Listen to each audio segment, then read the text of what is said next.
Pronto, galera. Esse daí é o material que a gente tem para conversar na aula de hoje.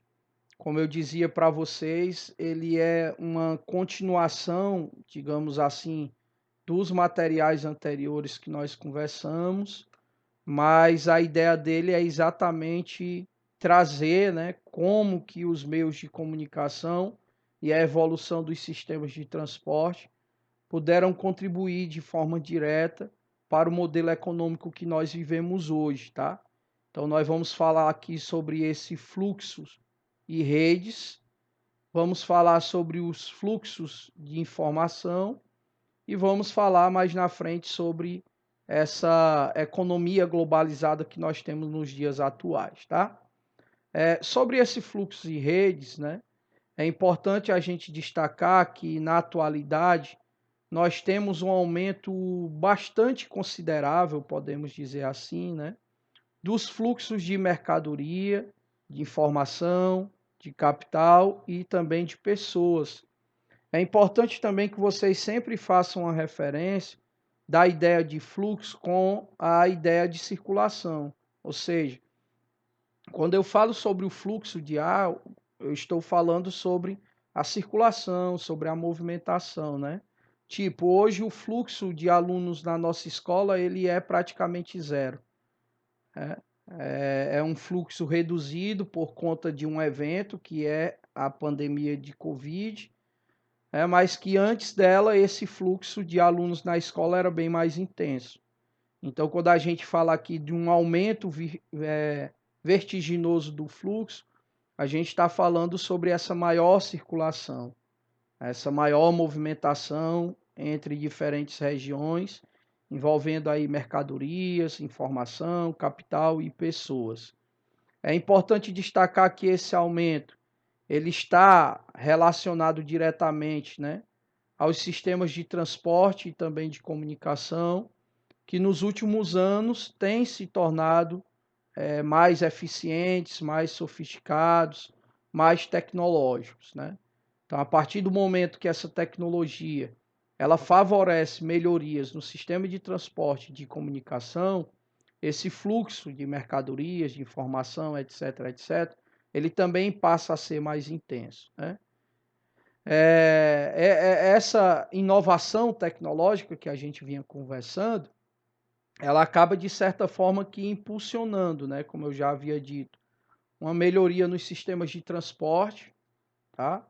Uma melhoria nos meios de comunicação e, claro, ambos, né, vão facilitar essa expansão das empresas multinacionais pelo mundo, tá? Então, em relação aos meios de transporte, graças a essa tecnologia e esses avanços que nós tivemos nas últimas décadas, que eles vão passar, né, a ser mais eficientes, ou seja, eles conseguem percorrer longas distâncias em um espaço de tempo menor, tá? Aumenta também a sua capacidade de carga, vai ser ampliada, como eu falei, e os custos logísticos, eles também vão reduzir, o que consequentemente acaba provocando, né, um barateamento do transporte em escala global, né, em uma escala bem maior. Então, a partir do momento que você tem um meio de transporte mais rápido, que consegue levar uma quantidade de cargas bem maior e com um custo logístico menor, isso faz com que ele seja o queridinho do momento, que é o que a gente vai ver aí, o transporte marítimo, né, o transporte oceânico. Hoje ele é rápido, ele tem uma capacidade de carga muito ampliada e que tem um custo operacional muito baixo, quando comparado com os outros modelos de transporte. Em relação aos meios de comunicação, nós vamos conversar nessa segunda parte aqui do material, mas eles também evoluíram, se tornaram mais tecnológicos, mais avançados, né? E tanto esse meio de transporte como de informação, de comunicação, eles vão facilitar com que empresas que pertencem a um país X possam se instalar também em outros países, né? Então, o transporte favorece esse deslocamento e a comunicação favorece essa interação entre elas, né?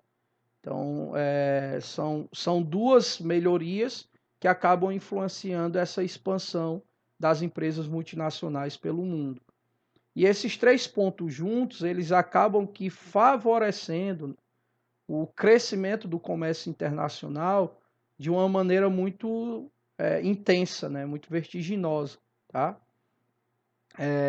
Esse aumento, né, do comércio internacional, ele está atribuído a uma maior circulação de matérias-primas, de mercadorias, como, por exemplo, os gêneros agrícolas que são produzidos no Brasil e que chegam em vários outros países do mundo, como recursos minerais que saem do Brasil com destino para outros países, como, por exemplo, a China e os Estados Unidos, assim também como os recursos energéticos. Poderemos citar aí o petróleo, né, como uma boa dessas referências, tá? Produtos manufaturados, quando você compra, por exemplo, seu smartphone que foi produzido na Coreia do Sul ou nos Estados Unidos e que circula com muita facilidade aqui. E essa circulação, como eu dizia, entre países ou até mesmo entre continentes, né? Produto americano aqui no Brasil, entre países, produto japonês aqui no Brasil, entre continentes, tá? Então, essa primeira parte, ela tenta deixar claro que esses avanços nos meios de transporte e de comunicação, eles acabam que favorecendo uma maior circulação de mercadorias, informação, capital e pessoas.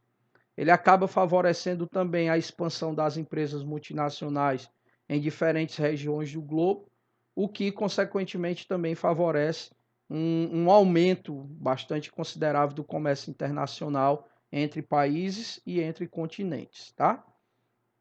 Em relação aos meios de transporte, é importante a gente destacar que mais da metade do fluxo comercial de mercadorias no mundo, né, ocorre por vias oceânicas, que é o que a gente chama de transporte por containerização ou transporte por container.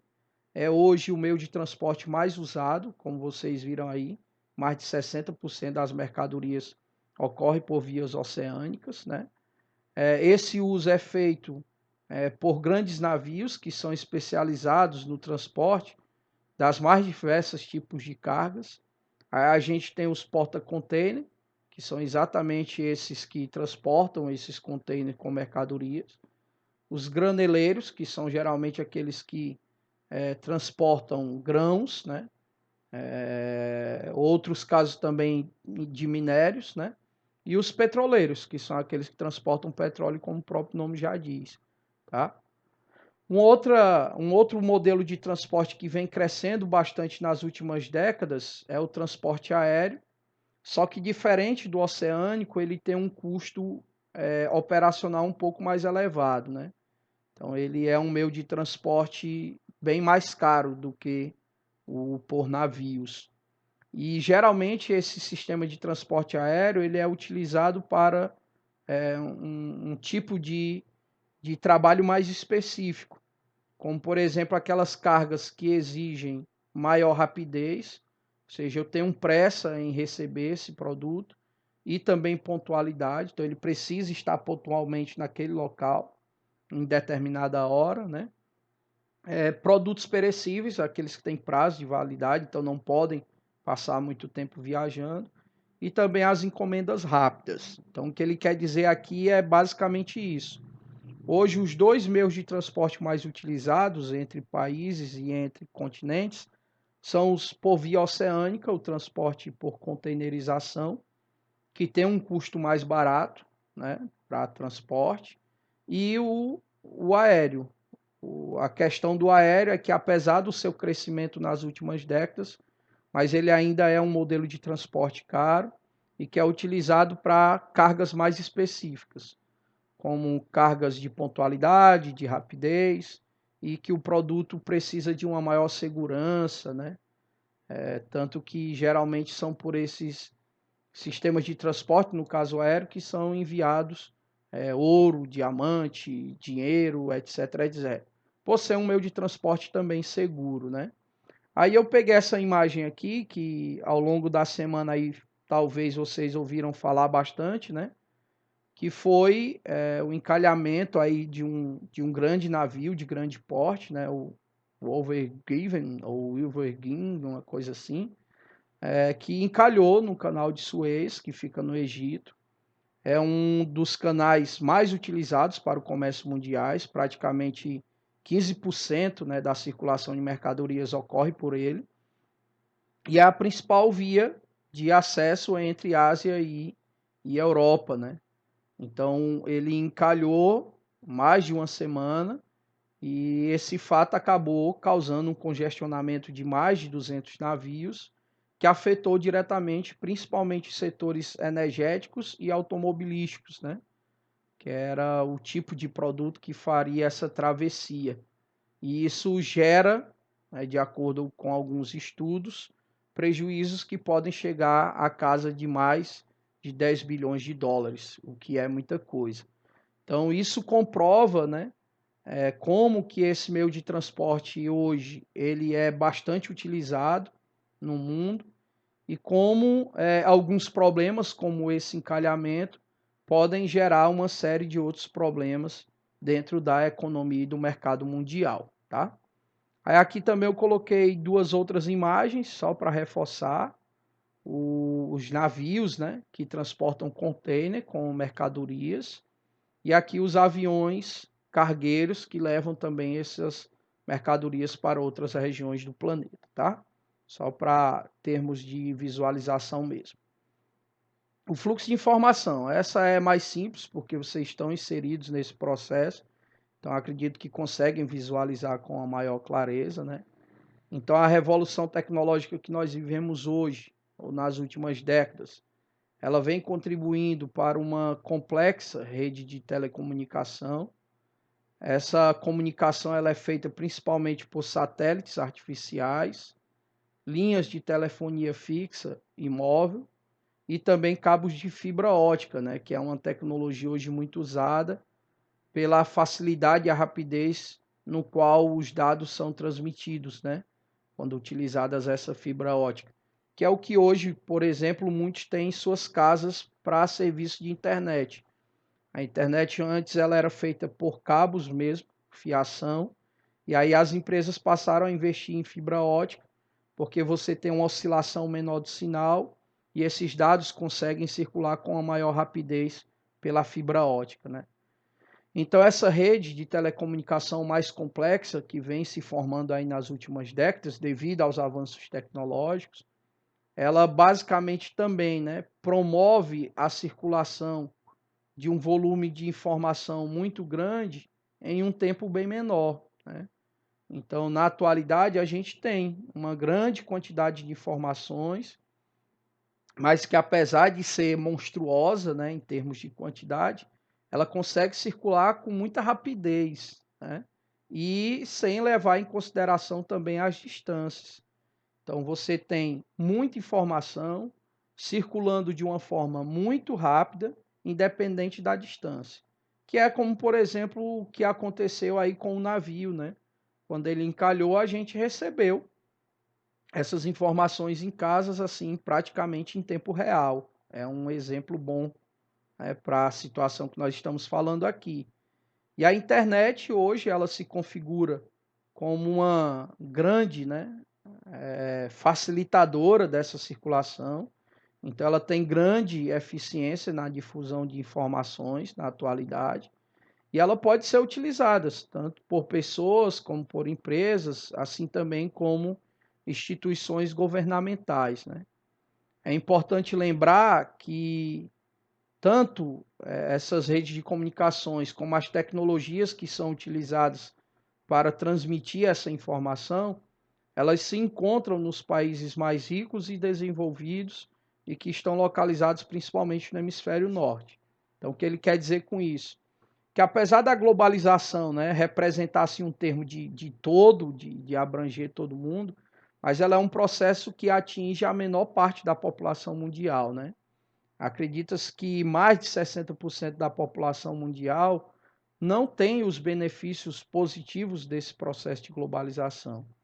Então, enquanto para a gente aqui a internet, né, essas tecnologias que nós usamos no cotidiano é muito comum, para outros países a galera nem sabe o que é, né? Não usufrui dessas tecnologias, né? Então é importante a gente ressaltar ainda que os países mais ricos e desenvolvidos, que ficam no hemisfério norte, são aqueles que possuem a maior concentração dessa tecnologia e que possuem também, né, os serviços mais eficientes e eficazes em relação a esses avanços, tá? Aqui eu trouxe só uma imagem meramente ilustrativa que tenta, né, passar essa ideia por onde que essa informação ela circula, destacando aqui principalmente essas redes sociais aí que são bem famosas por vocês, tá? E aí para a gente finalizar tem um outro tópico que apesar de estar em último aqui, não quer dizer que seja menos importante, que é uma consequência de todo esse avanço tecnológico, que a gente chama de globalização financeira, né? É por meio dessa rede de comunicação global, tecnológica que a gente tem, que circulam, né, os fluxos de capital e que também envolvem transações econômicas de maneira contínua e interrupta no cenário financeiro internacional, como, por exemplo, a compra e venda de ações de empresas, a compra e venda de títulos e a compra e venda de moedas mais valorizadas no mercado. Então, o que ele quer dizer com essa primeira parte? É simples. A mesma rede de comunicação que nos ajuda nessa interatividade, né, de redes sociais, de telejornais, de rádios, isso, aquilo, outro, ela também favoreceu um desenvolvimento de uma economia moderna, de uma economia globalizada, né? Então é através desse novo modelo econômico que a gente consegue, por exemplo, investir em empresas de outros países, depositar capital em bancos de outros países, que a gente consegue comprar ou vender empresas, na verdade, ações de empresas, né? O famoso investimento aí na compra de ações, de títulos. Esses títulos eles são documentos, tá? Geralmente documentos de terras ou de propriedades, de imóveis, que você pode comprar e depois revender, tendo um lucro em cima dele. Tá? E também de moeda, né? Muita gente aí vive de comprar dólar, espera ele dar uma valorizada no mercado para depois vender e lucrar em cima. Tá? Então isso foi facilitado devido a esses avanços tecnológicos que nós temos na atualidade. É também por meio desse, né, que ocorre uma série de investimentos no modelo financeiro global. Então se leva poucos minutos, né, para que se possa concretizar grandes negócios. Muitos desses negócios eles envolvem grandes cifras de dinheiro, né, centenas de milhões de dólares, e que podem ser fechados em um país e aberto em outros países. O que ele diz com isso eu posso fazer também várias transações financeiras em tempo real, independente do valor que essa transação precise, né? Seja muito dinheiro ou pouco dinheiro, e eu posso a qualquer momento fechar um investimento meu lá no Japão e transferir esse investimento para a Holanda. Então, é o que ele diz, eu fecho em determinado local e já abre um outro determinado local, isso tudo sem sair de casa, apenas com o celular ou com o notebook, ou seja lá o que for, né? Calcula-se que atualmente, em apenas um dia, né, as operações financeiras elas chegam a movimentar mais de 480 bilhões de dólares ao redor do mundo. Se nós transformássemos em reais, daria aí quase 3 trilhões de reais por dia, é o valor do que a galera negocia aí diariamente, né, no mercado mundial. Grande parte desse fluxo de capital, elas ocorrem por meio de operações financeiras que são negociadas principalmente nas chamadas bolsas de valores, que a gente conversou sobre elas lá no capitalismo financeiro, né? E dentro dessas, digamos assim, desses fluxos de investimento, a gente tem dois tipos de fluxos mais utilizados, tá? Que é o que a gente vai diferenciar aqui, que é o chamado capital produtivo e o capital especulativo. Eu vou ler o texto e finalizo tentando explicar as duas diferenças, né, principais entre elas. Então, capital produtivo é aquele investimento que ocorre em negócio, fábricas, locais que geram empregos e renda. Ele é um investimento longo e duradouro que pode levar anos para ser retirado. É necessário compreender que esse capital produtivo ele possui, né, muitas taxas, o que pode, no final de tudo, reduzir um pouco o teu lucro. Já o capital especulativo, ele possui taxas mínimas, é aquele que o dinheiro, né, que vemos, né, entrar na bolsa de valores em um dia e sair no outro.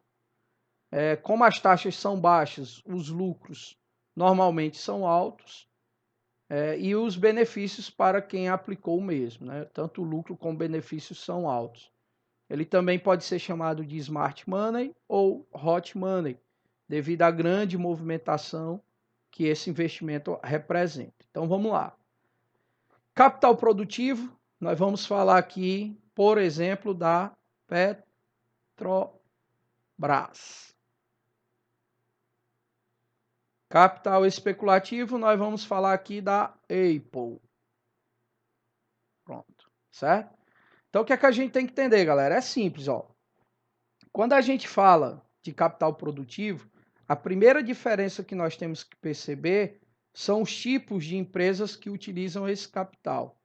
Então, geralmente não, né? Via regra, o produtivo são para empresas tradicionais que trabalham com matéria-prima, fornecimento de energia, mineração, e a do capital especulativo são empresas com um nível de tecnologia mais elevado, tá? Então, a primeira diferença que você tem que perceber é o tipo de empresa. Então, na Apple, não se aplica o capital produtivo, se aplica o capital especulativo. Na Petrobras, não se aplica o especulativo, se aplica o produtivo.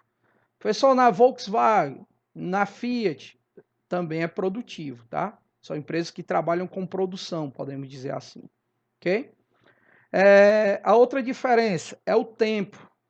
Então, quando você investe na Petrobras, o seu dinheiro permanece lá por mais tempo. Então, você não pode colocar ou retirar esse dinheiro a qualquer momento, bem que você entenda, não.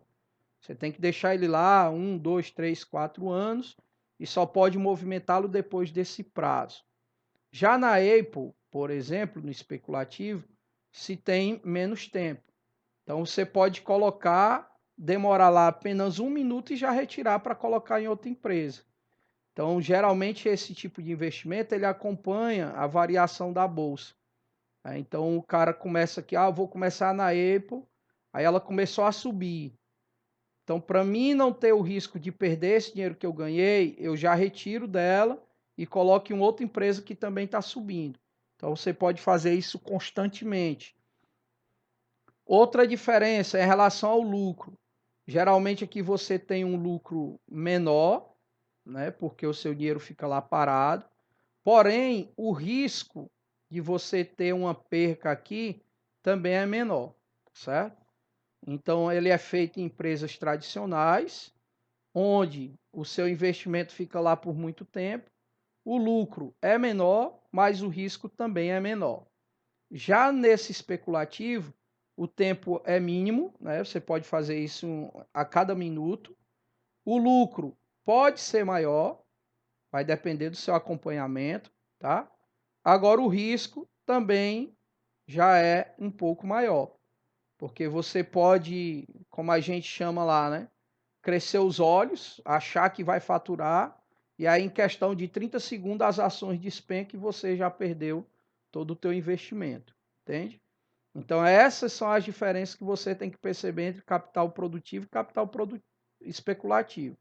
Então, reforçando, vamos supor que você tem aí uns 10 mil reais e quer investir na bolsa, né? E aí você vai só definir onde que eu vou fazer esse investimento. Então, você pode escolher um investimento de capital produtivo ou investimento de capital especulativo. Lembrando que no produtivo você tem essas características, Seu dinheiro fica lá parado durante muito tempo, o lucro é menor, mas o risco de perda também é menor. Já no especulativo, você movimenta ele na hora que bem entender, pode ter mais lucros, mas o risco também de perder o seu dinheiro é muito grande, se você não souber fazer esse acompanhamento. É por isso que ele é chamado de smart money, que faz referência a dinheiro inteligente, e hot money, que é dinheiro quente, podemos dizer assim. Inteligente porque você precisa ter essa inteligência de acompanhar, de colocar e retirar na hora certa. E hot money porque, como a movimentação é sempre muito intensa, o dinheiro não esfria, né? Como você deixasse lá parado, certo? Então essas são algumas das características que nós temos no modelo econômico na atualidade, tá bom? Então esse era o material que a gente tinha para conversar hoje, tá? Espero que vocês tenham entendido. Tá resumido, mas está aí de uma forma bem bacana e que eu acredito que seja fácil de vocês acompanharem, tá bom? Beleza?